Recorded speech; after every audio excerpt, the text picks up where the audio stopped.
না, বাঁচা সম্ভব না।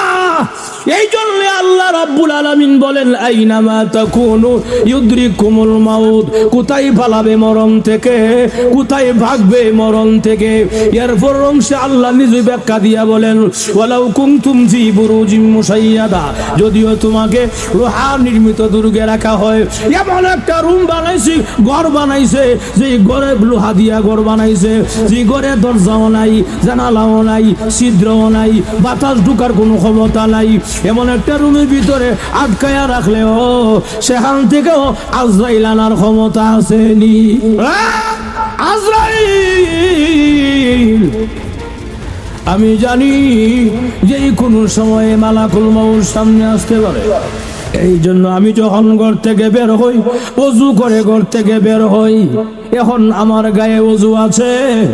আজরাইল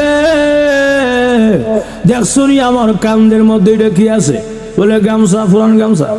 এই গামছাটা হল আমার রাস্তার যায় নামাজ।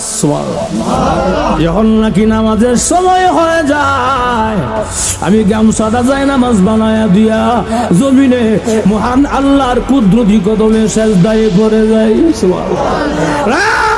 আজরাইল অসুবিধা নাই রে, আমি জানি যে কোনো সময় মরণ হবে আমার। তবে আমার মনে হয় আমার পরিবারের সঙ্গে আজকে আর সাক্ষাৎ হবে না, আমার বাচ্চাটার জন্য আর মজা নেওয়া হবে না। অসুবিধা নাই রে, দুনিয়া দেখেছি।